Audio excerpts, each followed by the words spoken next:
வணக்கம். நீங்கள் இணைந்திருப்பது அக்கினியின் தமிழ் செய்திகளுடன். முதலில் தலைப்புச் செய்திகள். 2009 வெள்ளைக்கொடி விவகாரத்தில் சிக்கப்போகும் இராணுவத்தினர். எரிவாயு சிலிண்டரின் விலை அதிகரிப்பு, விடுக்கப்பட்டுள்ள எச்சரிக்கை.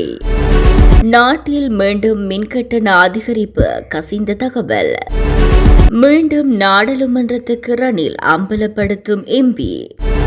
கெஹல் பத்ரவின் போதைப்பொருள் ரசாயனங்கள் தொடர்பில் காவல்துறை வெளியிட்ட தகவல் தொடர்பென விரிவான செய்திகள். இறுதிக்கட்ட போரின் போது தமிழீழ விடுதலை புலிகள் அமைப்பினர் வெள்ளைக்கொடி ஏந்தி சரணடைய முயற்சித்த போது ராணுவ படையினர் துப்பாக்கிச்சூடு நடத்தினர் என சரத் பொன்சேகா சர்வதேசத்திடம் கூறியதாக தெரிவிக்கப்பட்டது.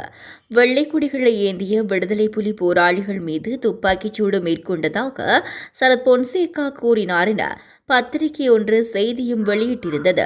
இந்நிலையில் சரத் பொன்சேகா கூறியதாக தெரிவிக்கப்படும் வெள்ளைக்கொடி விவகாரம் நாடளாவிய ரீதியில் சர்ச்சையை ஏற்படுத்தியுள்ளது.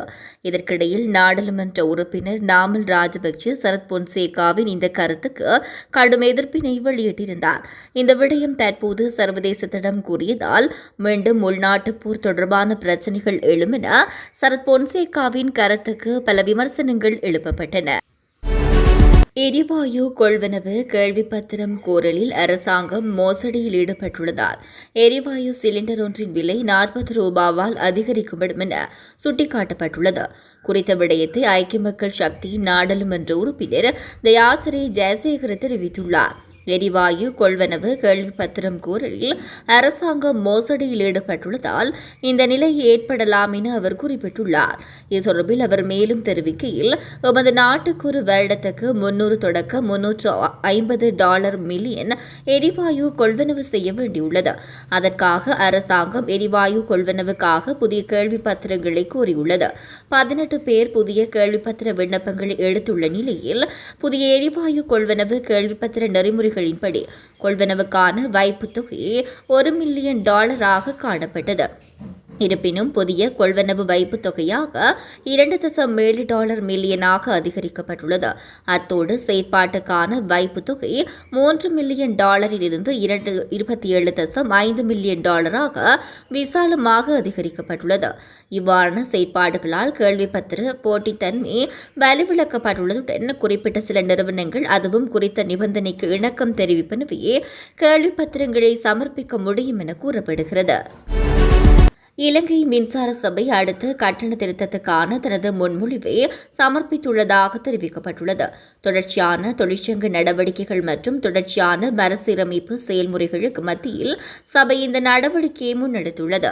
அந்த வகையில் கடந்த வாரம் இலங்கை பொது பயன்பாட்டு ஆணையத்திடம் இந்த முன்மொழிவு சமர்ப்பிக்கப்பட்டுள்ளதாக தகவல்கள் வெளியாகியுள்ளன. இந்த முன்மொழிவை மின்சார சபையின் உயரதிகாரியொருவர் உறுதிப்படுத்தியுள்ளதாக ஆங்கில செய்தித்தாள் ஒன்று தெரிவித்துள்ளது. இந்த நிலையில் பொது பயன்பாடுகள் ஆணைக்குழு இந்த வாரம் குறித்த முன்மொழிவை வெளியிடும் என்று எதிர்பார்க்கப்படுகிறது. தகவல்களின்படி இலங்கை மின்சார சபை 6.8% மின்கட்டண அதிகரிப்பை கோரியுள்ளதாக தெரியவந்துள்ளது.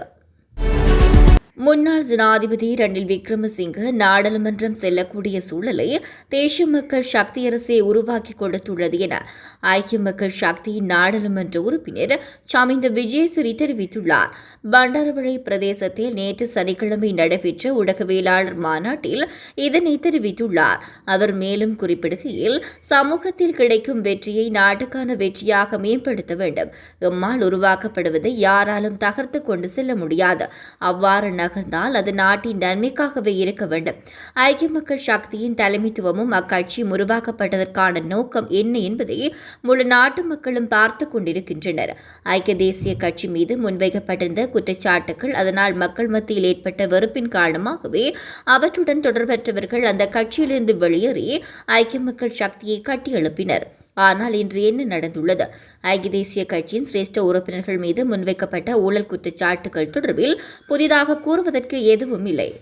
எனவே அவரது அனுபவம், அறிவை பெற்ற சஜித், ஹர்ஷ, ஈரான், கபீர் உள்ளிட்ட குழுவினரால் நிச்சயம் நாட்டை கட்டியெழுப்ப முடியும். எவ்வாறு இருப்பினும் அதற்கு முன்னர் ஐக்கிய மக்கள் சக்தியில் இடம்பெற வேண்டிய மறுசீரமைப்புகள் முன்னெடுக்கப்பட வேண்டும் என்றார். மித்தனிய தலாவ பகுதியில் உள்ள ஒரு வீட்டில் புதைக்கப்பட்டிருந்த 2 கொள்கலன்களில் இருந்து எடுக்கப்பட்ட 20 ரசாயன மாதிரிகளில் 5 மாதிரிகளில் ஐஸ் போதைப் பொருளின் செறிவு இருப்பது கண்டறியப்பட்டுள்ளது. இந்த விடயத்தை காவல்துறை ஊடக பேச்சாளர் உதவி காவல்துறை கண்காணிப்பாளர் எஃப்யூ வொட்லர் வெளியிட்டுள்ளார். காவல்துறை ஊடகப் பிரிவு கேட்போர் கூடத்தில் நடைபெற்ற சிறப்பு செய்தியாளர் சந்திப்பில் பங்கேற்ற போது மேற்கண்ட விடயத்தை கூறினார்.